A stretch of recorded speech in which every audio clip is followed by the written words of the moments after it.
السلام علیکم ورحمۃ اللہ وبرکاتہ۔ الحمد للہ والصلاة والسلام علی رسول اللہ محمد وعلى آلہ وصحبہ اجمعین وعلى جميع من تبعهم بإحسان إلى يوم الدين، أما بعد فقد قال الله تبارك وتعالى في كتابه المجيد والفرقان الحميد: أعوذ بالله من الشيطان الرجيم، بسم الله الرحمن الرحيم، يا أيها الذين آمنوا اتقوا الله ولتنظر نفس ما قدمت لغد واتقوا الله إن الله خبير بما تعملون، رب اشرح لي صدري ويسر لي أمري واحلل عقدة من لساني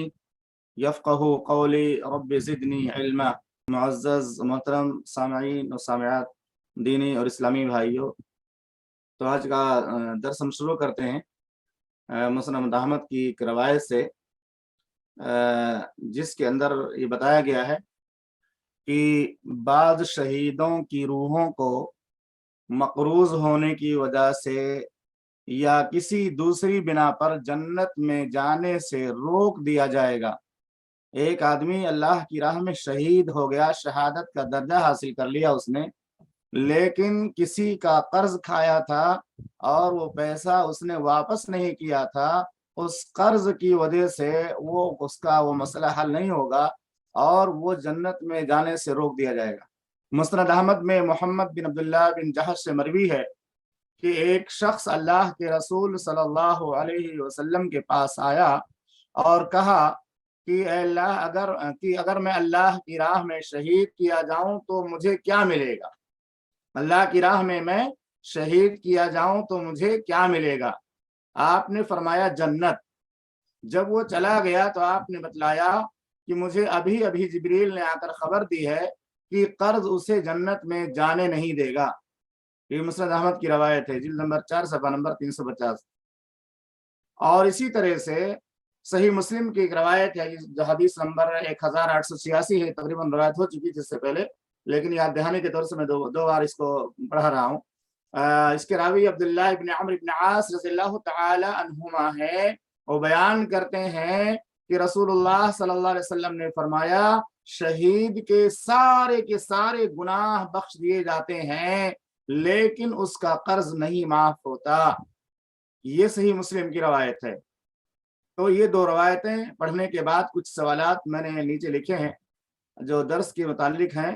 پہلا سوال یہ ہے کہ کون سا گناہ اتنا خطرناک ہے جو اللہ کی راہ میں شہید ہونے کے بعد بھی معاف نہیں ہوتا؟ یہ سوال تھوڑا سا غور کیجئے گا، اس کے متعلق کچھ اشکال بھی میں انشاءاللہ پیش کروں گا۔ کون سا گناہ اتنا خطرناک ہے جو اللہ کی راہ میں شہید ہونے کے بعد بھی معاف نہیں ہوتا؟ آپ میں سے کسی کو اگر معلوم ہے تو جواب دے سکتے ہیں، تو میں جواب دیتا ہوں۔ وہ کون سا گناہ اتنا خطرناک ہے جو اللہ کی راہ میں شہید ہونے کے بعد بھی معاف نہیں ہوتا؟ ماشاءاللہ، قرض۔ یہ جواب بالکل صحیح ہے، کیونکہ اوپر کی دو روایتیں میں نے پڑھی ہیں اور ان دونوں روایتوں میں سے پہلی روایت میں باقاعدہ ایک شخص نے جو شہید ہونے جا رہا تھا اللہ کی راہ میں، اور اس نے اللہ کے نبی صلی اللہ علیہ وسلم سے پوچھا کہ اگر میں شہید کیا جاؤں تو مجھے کیا ملے گا؟ آپ نے کہا جنت ملے گی، کیونکہ آپ کو پتہ نہیں تھا، لیکن بعد میں اللہ نے جبریل کو بھیجا اور کہا جاؤ بتا دو کہ یہ قرض کھا کر مرا ہے اور یہ ادا نہیں کیا ہے، اس لیے اس کو جنت میں نہیں جانے دیا جائے گا۔ اس سے حدیث سے ڈر اور خوف لاحق ہوتا ہے۔ اور اس سے پہلے میں نے بتایا تھا کہ شہداء کی بہت ساری قسمیں ہیں، اور جن لوگوں کو بھی شہید کہا جاتا ہے ان کے سارے گناہوں کو اللہ تعالیٰ معاف کر دیتا ہے، چاہے ولادت کی وجہ سے کسی عورت کی موت ہو جو اس کو بھی شہید کہا جاتا ہے، یا اسی طرح سے کسی کو طاعون کی بیماری مسلمان شخص کو لاحق ہو جائے اس کو بھی شہید کہا جاتا ہے، یا پیٹ کی بیماری میں اگر کوئی شخص مر گیا اس کو بھی شہید کہا جاتا ہے، یا اسی طرح سے کوئی آدمی نہانے کے لیے گیا اور غیر ارادی طور پر ڈوب کے مر گیا اس کو بھی شہید کہا جاتا ہے، یا اسی طرح سے آگ لگ گئی گھر میں، اچانک کوئی مسئلہ ہو گیا، کوئی طوفانی ہنگامی حالت آ گئی اور کہیں کرنٹ وغیرہ کی وجہ سے گھر میں آگ لگی اور شخص مر گیا، تو اس کے بھی سارے کے سارے گناہوں کو معاف کر دیا جاتا ہے۔ جتنے بھی یہ شہداء ہیں، چاہے حکمی شہید ہوں چاہے اللہ کی راہ میں شہید کیے جائیں، ان کو اتنا درجہ تو ملتا ہی ملتا ہے کہ ان کے سارے گناہوں کو، چھوٹے بڑے گناہوں کو معاف کر دیتا اللہ تعالیٰ۔ لیکن چونکہ قرض کا معاملہ یہ حقوق العباد سے متعلق ہے، اس لیے یہ معاف نہیں ہوگا۔ چاہے وہ کوئی عورت جو ہے ولادت کے موقع پر وفات پا جائے، چاہے کوئی جو ہے پیٹ کی بیماری سے مر جائے، چاہے اللہ کی راہ میں شہید ہو جائے، چاہے وہ جل کر مر جائے، چاہے غیر ارادی طور سے ڈوب کر مر جائے، اس طرح کے جو حادثات ہوتے ہیں، جو اس طرح کی شہادتیں ہوتی ہیں، ان میں اتنا بینیفٹ ہونے کے باوجود بھی یہ قرض کا معاملہ سب کے لیے سنگین ہے، کیونکہ جب اللہ کی راہ میں ایک آدمی شہید ہو گیا، اس کے قرض کا مسئلہ جب حل نہیں ہوتا ہے تو پھر دوسرے شہداء کا مسئلہ تو اس سے زیادہ اہم نہیں ہے، وہ تو حکم شہید، ان کے بھی گناہوں کو اللہ معاف کر دیتا ہے۔ تو اس سے پتہ چلتا ہے کہ قرض یہ کتنا خطرناک معاملہ ہے اور کتنا سنگین مسئلہ ہے۔ لیکن آج ہم دیکھتے ہیں کہ بہت سارے گھرانوں میں قرض لینے اور دینے کو لوگ فیشن سمجھتے ہیں، یعنی بہت سارے لوگ ہیں کبھی اپنے والدین کو مجبور کرتے ہیں، کبھی کچھ عورتیں اپنے شوہروں کو مجبور کرتی ہیں، یعنی ان کی جو ہے اسٹیٹس قائم کرنے کے لیے، اپنی زندگی کو اور زیادہ جو ہے پرتکلف یا پرتعیش بنانے کے لیے قرض پر مجبور کرنا، چاہے ماں باپ کو مجبور کیا جائے، چاہے شوہر کو مجبور کیا جائے، چاہے بھائی کو مجبور کیا جائے۔ یہ معاملات اتنے سنگین ہیں کہ آدمی کو اس کا احساس اس وقت ہوتا ہے جب وہ مر جاتا ہے، کیونکہ آدمی کے پاس بہت ساری نیکیاں ہوتی ہیں جس سے اس کی بخشش ہو جائے گی، لیکن یہ قرض کا معاملہ اتنا سنگین ہے۔ اسی لیے اللہ کے نبی صلی اللہ علیہ وسلم ہر نماز کے آخری تشہد میں جو دعا مانگتے تھے، اس میں یہ دعا بھی ہوتی تھی، اللہم انی اعوذ بک من المأثم والمغرم، اے اللہ میں قرض کے فتنے سے اور اسی طرح سے گناہ کے فتنے سے اور قرض کے فتنے سے تیری پناہ چاہتا ہوں۔ تو یہ قرض کی سنگینی اس سے ثابت ہوتی ہے، چاہے 2000 کا قرض ہو، چاہے 20,000 کا قرض ہو، چاہے 50,000 کا قرض ہو، اگر ہم نے قرض لے لیا کسی سے تو ہمارے جو ہے ذہن و دماغ کے اندر اس کی فکر ہونی چاہیے کہ ہم جلدی سے جلدی ادا کر دیں، اور اگر ہمارے پاس ہمارے اوپر کوئی قرض نہیں ہے، اللہ تعالیٰ ہماری زندگی کو قرض سے محفوظ رکھا ہے اور کھاتے پیتے ہماری زندگی گزر رہی ہے، اگرچہ بیلنس نہیں ہو رہا ہے لیکن قرض سے ہم محفوظ اور مامون ہیں، تو یہ بھی ہمارے لیے اللہ تعالیٰ کی بہت بڑی نعمت ہے۔ تو قرض اتنا خطرناک گناہ ہے، سوال کا جواب یہ ہوگا کہ وہ گناہ قرض ہے، اللہ کی راہ میں شہید ہونے کے بعد بھی معاف نہیں ہوتا۔ اس میں ایک سوال کوئی کر سکتا ہے کہ آپ نے بیان کیا کہ قرض اتنا خطرناک گناہ ہے کہ قرض اگر انسان کھا کر کے مر گیا اور ادا نہیں کیا تو شہادت سے بھی معاف نہیں ہوتا ہے، لیکن ہم نے تو یہ پڑھا تھا کہ سب سے زیادہ خطرناک گناہ جو ہے شرک ہے۔ تو اگر کوئی آدمی یہ جواب دے کہ نہیں، شرک اتنا خطرناک گناہ ہے جو اللہ کی راہ میں شہید ہونے کے بعد بھی معاف نہیں ہوتا، تو اس کا کیا جواب ہوگا؟ کوئی آدمی جواب دے سکتا ہے؟ اگر کوئی آدمی اس کا جواب یہ دیتا ہے کہ شرک سب سے خطرناک گناہ ہے کہ اگر آدمی شرک کرتے ہوئے مر گیا تو شہید ہونے کے بعد بھی وہ گناہ معاف نہیں ہوتا، تو اس کا کیا جواب ہوگا؟ کیونکہ حدیث میں کہا گیا قرض معاف نہیں ہوتا ہے۔ یہ تھوڑا سا مشکل، بظاہر مشکل ہے، لیکن سمجھیں گے تو بہت ہی آسان جواب اس کا ہے۔ میں انشاءاللہ ابھی بتاتا ہوں، اگر آپ میں سے کسی کو سمجھ میں آ رہا ہو کہ اگر کوئی آدمی یہاں قرض کی جگہ شرک کو ایڈ کر دیتا ہے تو پھر اس کا کیا جواب دیا جائے گا؟ کیونکہ حدیث میں ہی کہا گیا کہ قرض یہ گناہ ایسا ہے کہ آدمی شہید ہو جائے پھر بھی اللہ تعالیٰ معاف نہیں کرتا۔ بالکل جواب صحیح ہے، شرک کرے گا تو کبھی بھی جنت نہیں ملے گی، یہ جواب صحیح ہے۔ اور ایک اور انداز سے آپ اس کا جواب دے سکتے ہیں کہ جو شخص جو ہے شرک کرتا ہے اس کو تو شہید کہا ہی نہیں جائے گا، یعنی شرک کرنے والا شخص جو ہے وہ مسلمان ہی نہیں کہلاتا ہے، اور جب وہ مشرک ہو گیا تو پھر اس کے سارے اعمال برباد ہو گئے۔ جو شرک کرتے ہوئے شہادت کا درجہ حاصل کرتا ہے وہ تو ہمیشہ کے لیے جہنم کے اندر جائے گا، لیکن جو قرض کا معاملہ ہے یہ ایک جو ہے وقتی طور کا معاملہ ہے، جب تک وہ قرض کا مسئلہ حل نہیں ہوتا ہے جب تک وہ نہیں جائے گا، لیکن قرض ادا ہو جائے گا تو جائے گا۔ اور دوسرا جواب میں وہ بتائے کہ جو شرک کا معاملہ ہے یہ تو ایسی صورت میں اس کی شہادت ہی قبول نہیں ہوگی، اگر وہ شرک کرنے والا ہے تو شہادت قبول نہیں ہوگی، لیکن قرض لینے والا شخص اس کی شہادت قبول ہے، لیکن وہ قرض کا جسے معاملہ ہے اس کی وجہ سے وہ معاملہ اس کا اٹکا رہے گا، قرض لینے کی وجہ سے اس کا معاملہ پھنسا رہے گا، اور شہادت قبول ہے، جب قرض کی ادائیگی کا مسئلہ حل ہو جائے گا یا اس کی سزا اس کو مل جائے گی تو اس کی شہادت کا جو ثواب ہے، اجر ہے، وہ سارا کا سارا اس کو مل جائے گا۔ جیسے مثال کے طور سے کوئی ملک ہے، میں مثال دے رہا ہوں، اس پہ غور کیجیے، کوئی ملک ہے، اس ملک میں آپ کی انٹری ہی نہیں ہو سکتی ہے،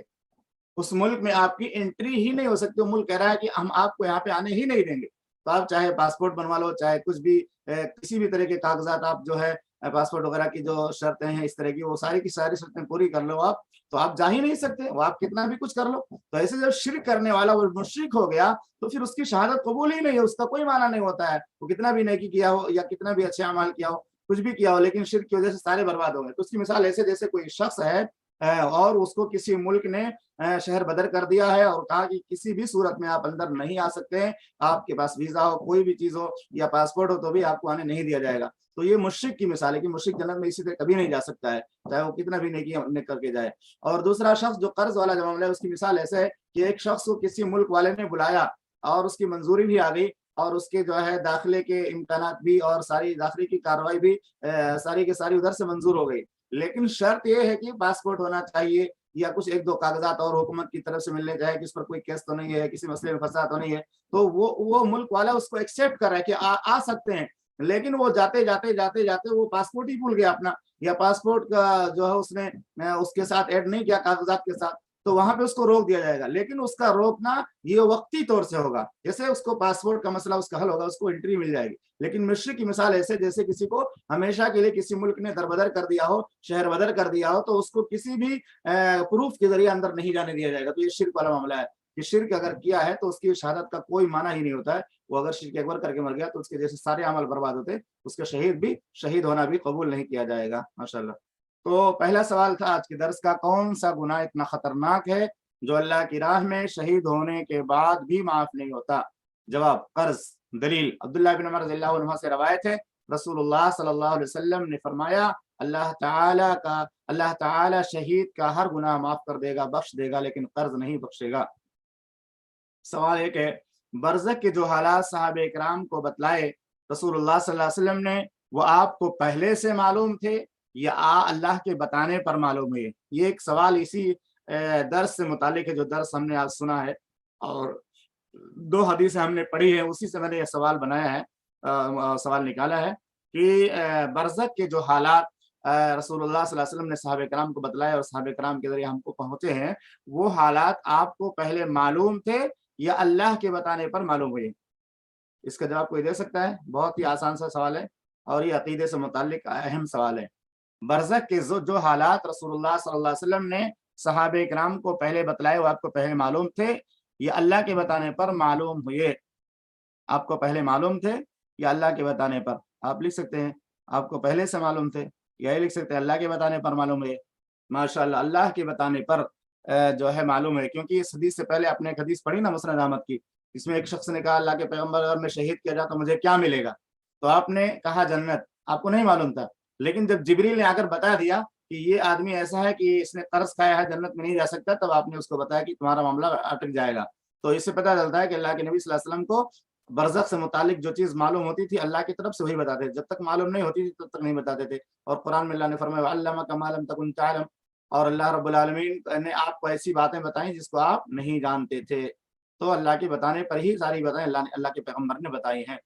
بغیر بتائے ہوئے اپنی طرف سے محمد رسول اللہ صلی اللہ علیہ وسلم نے کوئی بات نہیں کہی ہے۔ سورہ حقہ میں آپ پڑھیے آخری رکوع، اللہ نے فرمایا وَلَوْ تَقَوَّلَ عَلَيْنَا بَعْضَ الْأَقَاوِيلِ، اگر یہ محمد جس کے بارے میں لوگ کہتے ہیں صلی اللہ علیہ وسلم اس نے نعوذ باللہ بہت ساری باتوں کو گڑھ کر کے لوگوں کو سنایا ہے اور کہا ہے کہ ہماری یہ جو ہے قرآن ہے یا ہم نے اپنی طرف سے بنایا ہے، تو ایسی کوئی بات نہیں ہے۔ اگر اگر اپنی طرف سے محمد صلی اللہ علیہ وسلم کوئی بات گڑھتے لَأَخَذْنَا مِنْهُ بِالْيَمِينِ، تو میں ان کو داہنے ہاتھ سے پکڑتا، ثُمَّ لَقَطَعْنَا مِنْهُ الْوَتِينَ، پھر میں ان کے شہر کو کاٹ دیتا۔ یہ بہت بڑی دھمکی ہے، یہ امت کے لوگوں کو سمجھانے کے لیے ہے کہ اللہ کے پیغمبر کو اتنا اختیار نہیں تھا کہ شریعت میں اپنی طرف سے کوئی بات بول دیتے۔ جب اللہ کے پیغمبر کو اختیار نہیں تھا، ہم علماء کو کیا اختیار ہوتا ہے؟ یا ہم جیسے مسلمانوں کو کس نے اختیار دے رکھا کہ دین کے بارے میں ایسی بات ہم بولیں جس کی شریعت کی دعوت سنت کے اندر نہ ہو؟ جب پیغمبر کے بارے میں اتنی شدید وعید ہے تو دوسرے لوگوں کے بارے میں کتنا جو ہے سخت گناہ ہوگا۔ اس لیے اللہ کے نبی صلی اللہ علیہ وسلم نے فرمایا کفا بالمرء کذبا ان یحدث بكل ما سمع، آدمی کے لیے جھوٹا ہونے کے لیے کافی ہے کہ وہ ہر بات کو